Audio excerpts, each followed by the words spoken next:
Yo nunca me había planteado ser profesor. Quería ser pintor y vivir de ello, pero la cosa no funcionó.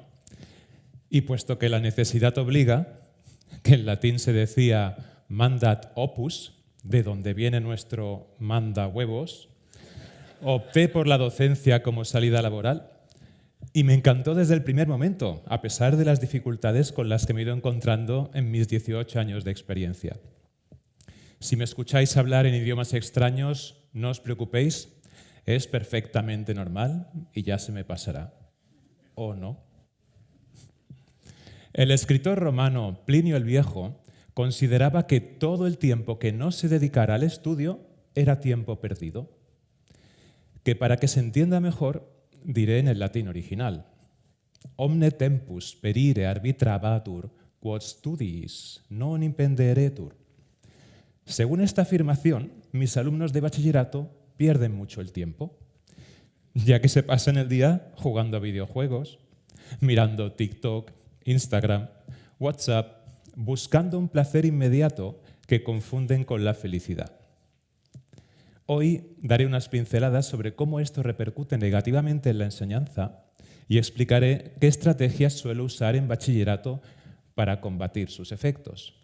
Por cierto, que pincelada viene de pincel, que a su vez deriva del latín penicillus, diminutivo de penis, que además de lo que ya os imagináis, significaba rabo o cola, porque los pinceles se hacen con los pelos de los extremos de las colas de ciertos animales. Para que os hagáis una idea de cuál es el panorama, os voy a contar lo que veo un día cualquiera en mi aula de dibujo. Entro en clase con el pelo recién cortado y un alumno me pregunta: ¿por qué no te has hecho un degradado por los lados? Te quedaría bien. Y yo le digo: me lo haré cuando tú te hagas un degradado central como el mío. ¿De qué os reís? Bueno, inicio la clase diciendo: hoy voy a jugar con vuestras mentes y os daréis cuenta de que no veis las cosas como vosotros pensáis. Y me dispongo a explicar los fundamentos de la perspectiva cónica ante unos 35 sujetos, la mayoría de los cuales tienen ordenadores portátiles y tablets encima de las mesas, a modo de barreras entre ellos y yo. Así que no sé si los están utilizando para algo relacionado con la asignatura, o para jugar, o para whatsappear con alguien, o para hacer test del carnet de conducir, o para ver el resumen diario de la Isla de las Tentaciones. Por si esto fuera poco, veo a un alumno mirando por la ventana, a otros dos hablando entre sí de cosas súper importantes que seguro que no pueden esperar. Veo a otro escuchando música por un auricular camuflado torpemente. Observo a otra introduciendo la mano en su bolso, con la mirada fija en su interior, como si estuviera abriendo una puerta hacia otra dimensión. O quizás consultando su teléfono móvil, que viene a ser lo mismo. Con todas estas con todas estas distracciones, ¿cómo es posible lograr la concentración necesaria en el aula? Y en casa cuando toca estudiar. El daño ya está hecho. Muchos padres exponen a sus hijos a estos dispositivos a edades demasiado tempranas, quizás para mantenerlos entretenidos y que no les molesten. O tal vez para tenerlos localizados en el caso de los móviles, o simplemente porque creen que les están haciendo un bien, cuando la realidad es que su uso reduce la capacidad de concentración de sus hijos. Afortunadamente, ya está prohibido que los alumnos usen sus móviles en el colegio, y yo, por mi parte, he acrecentado su padecimiento, limitando en clase el uso de ordenadores portátiles y tablets al estrictamente necesario. E intento que la mayoría de los proyectos de mis asignaturas solo se puedan realizar con métodos manuales.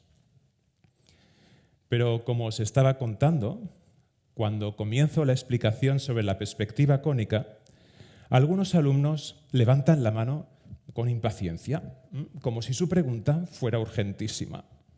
Y otros me interrumpen directamente diciendo: profe, ¿esta es la perspectiva que usa los puntos de fuga? Y yo les digo, no me interrumpáis, anotad vuestras preguntas y al final de la explicación me las planteáis.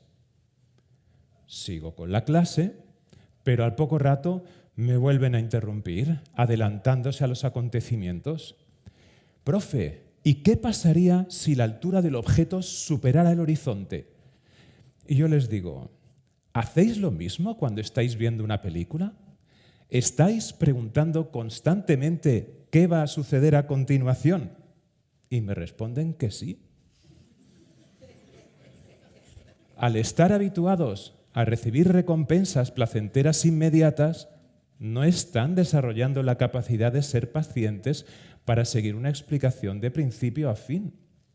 Tampoco tienen la paciencia de planificarse el estudio. Esperan hasta el último momento para estudiar. Y cuando llega el día del examen, muchos han dormido poquísimo. Y ya durante el examen, pocos son los que tienen la paciencia de leerse tranquilamente los enunciados. Y luego llegan los dramas, porque claro, no es lo mismo leer hexágono que hexaedro o prisma que pirámide. Puesto que muchos alumnos no conocen otra manera de proceder ante estas situaciones, les animo a realizar proyectos creativos complejos de larga duración y con varias etapas, como por ejemplo diseñar el plano de una isla inventada por ellos con todo su relieve, o el de una urbanización con sus viviendas, calles, zonas verdes. Mi manera de animarlos es haciendo que la nota de esos proyectos suponga entre un 30 y un 40% de la nota de la asignatura. Así que no les queda más remedio que trabajar duro para aprobar o para sacar una buena nota. No deja de ser curioso que antiguamente trabajar significara esforzarse o sufrir. Y es que deriva del latín vulgar tripaliare, que significaba torturar con un tripalium, un instrumento de tortura formado por 3 palos. Cuando, por fin, tras luchar trabajosamente contra viento y marea, consigo terminar la explicación sobre la perspectiva cónica, llega el momento de practicar ejercicios. Me paseo por el aula para ver si hay dudas y veo que fulanito todavía no ha tenido tiempo de ir a comprar las reglas, que menganito no ha traído el compás y que zutanito se ha dejado en casa las fotocopias con los ejercicios.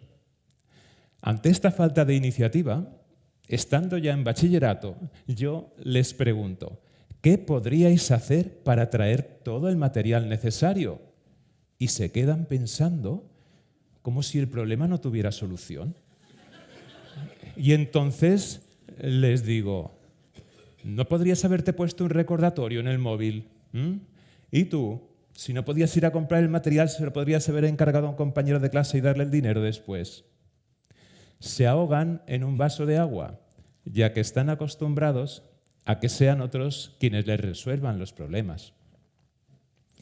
Mientras están haciendo los ejercicios, lo más preocupante es escucharles decir frases como «es que esto no se me da bien», «es que yo dibujo así», o las típicas frases de «es que yo soy de letras», «no, es que yo soy de ciencias». Frases que reflejan creencias limitantes con las que admiten que se ven incapaces de cambiar y, por consiguiente, de aprender. Y entonces yo les hago esta reflexión. ¿Verdad que cuando eras pequeño no se te daba bien hacer caquita en el orinal? Te la hacías en el paquete. Y luego aprendiste con esfuerzo. Pues aquí lo mismo. Lo que sucede es que muchos desconocen lo que es el verdadero esfuerzo, puesto que no les ha hecho falta para aprobar en las etapas educativas anteriores. Les bastaba con ponerse a estudiar en el último momento. En bachillerato creen que esa misma estrategia les funcionará, pero cuando obtienen una mala nota en un examen, se frustran y empiezan las tragedias. Y me dicen, a veces entre lágrimas, con todo lo que he estudiado y solo me han puesto un 2, pues ya no voy a estudiar más, porque para lo que me ha servido... Y yo les digo, por supuesto, esa es la actitud. Pero ¿cómo crees que conseguirás aprobar la asignatura? ¿Estudiando todavía más y mejor o sin estudiar? Y si crees que tus lágrimas me van a conmover, lo llevas claro, porque yo no tengo empatía, haciéndoles ver que el chantaje emocional no les va a funcionar y que si no cambian de actitud, ya nos veremos el curso que viene. Porque para tragedia, la que padecieron los habitantes de Pompeya y Herculano tras la erupción del Monte Vesubio, en la que, por cierto, murió Plinio el Viejo, posiblemente de un paro cardíaco. Ante las adversidades, a diferencia de Plinio el Viejo, quien fue con su flota a socorrer a las víctimas del volcán, muchos alumnos se quejan todo el rato. No paro de escucharles decir frases como: es que esto es injusto. Es que el profesor de dibujo me tiene manía. Mentira. Yo no discrimino a nadie. Yo odio a todos mis alumnos por igual. Es que la asignatura de dibujo técnico es muy difícil. Es que este colegio es muy exigente. Según ellos, todo lo malo que les sucede siempre es culpa de los demás. Es lo más cómodo, ¿verdad? Cuando me ponen esas excusas, les digo que lo único que escucho es: no soy responsable de mis actos, como si nada dependiera de ellos. Y entonces les pregunto: ¿qué podrías hacer tú para mejorar tu situación? O tomas las riendas de tu vida o la vida te pasará por encima. A mí no me queda más remedio que gestionar toda esta problemática teniendo una paciencia infinita, estimando a mis alumnos, aunque diga que los odio, y entendiendo por qué actúan así, aunque no lo comparta. Con este panorama aparentemente desolador, ¿qué sucede cuando los alumnos no se pueden concentrar? No tienen paciencia ni iniciativa, se frustran fácilmente y no paran de quejarse. Pues que su aprendizaje es superficial. No llegan al porqué de las cosas y por consiguiente les cuesta relacionar ideas y pensar. Ellos esperan, por ejemplo, que los tipos de ejercicios de los exámenes sean exactamente como los practicados en clase. No les va bien que sean un poco distintos y que eso les obliga a deducir cómo resolverlos a partir de lo visto en la asignatura. No vaya a salirles humo del cerebro. Y hoy en día, con la irrupción de la inteligencia artificial, todavía tienen más excusas para no pensar por sí mismos. Porque si ChatGPT te puede hacer el trabajo, eso que te ahorras. Lo importante es mantener las neuronas vírgenes. Cambiar toda esta dinámica es un proceso lento, pero posible. Y no basta con que padres y profesores les demos consejos. Los alumnos necesitan ver que las cosas se pueden hacer mejor de otras maneras. Y por eso debemos predicar todos con el ejemplo. ¿Cuántos alumnos habrán visto en clase alguna vez a un profesor comprándose unos zapatos por internet o siguiendo en directo el sorteo de la Champions? Por mi parte, intento que los alumnos siempre me vean alegre en clase, independientemente de las circunstancias. Y cuando me preguntan por qué nunca me enfado, les respondo que porque siempre intento ver lo positivo de lo que hago, no solamente lo negativo. Recuerdo un día en el que un alumno dio un salto y se colgó de una viga del techo del aula. Y me dijo: Ginés, esta viga es la leche. Y yo le dije: sí, es la viga láctea. Y no le quedó más remedio que bajarse de la risa. No pongo excusas a mis alumnos cuando me equivoco en algo, y mucho menos me quejo. Bueno, algunos me dicen: siempre te estás quejando de que nos quejamos. Pero ahí les doy la razón, pero esa es la excepción que confirma la regla, ¿no? Ven que pongo todo mi empeño en que aprendan, en preparar las clases, en corregir los exámenes de un día para otro, en serles sincero aunque no les guste lo que les digo, en estar siempre disponible para que me planteen sus dudas, tanto en clase como desde casa, por correo electrónico, a veces hasta altas horas de la noche. Y siempre aprovecho cualquier ocasión para contagiarles mis múltiples aficiones, como por ejemplo el arte, la acuariofilia, aprender idiomas, la lingüística, la literatura, etc. Es importante que se den cuenta de que todo conocimiento es valioso y de que cuanto más aprendan, más enriquecerán su pensamiento y eso les permitirá comprender la realidad de manera más profunda, sin caer en análisis simplistas, como el de un alumno que me dijo: «Este colegio es fecal». Bueno, no lo dijo exactamente con estas palabras, ya me entendéis. Y yo le respondí: «¿Ah, sí?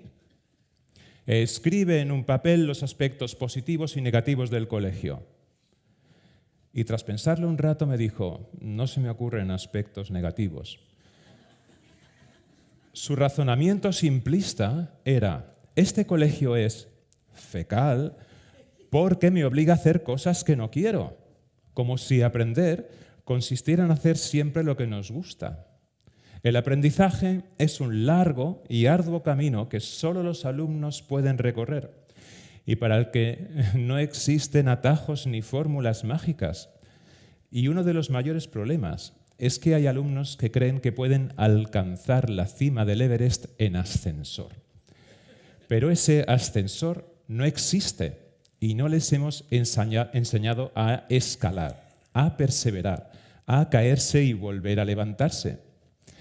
¿Os unís a mí para demostrarles que la cima solo se disfruta cuando se conquista con esfuerzo y que esa satisfacción supera con creces el placer inmediato al que están habituados? Jam satis dixi, gratias maximas vobis.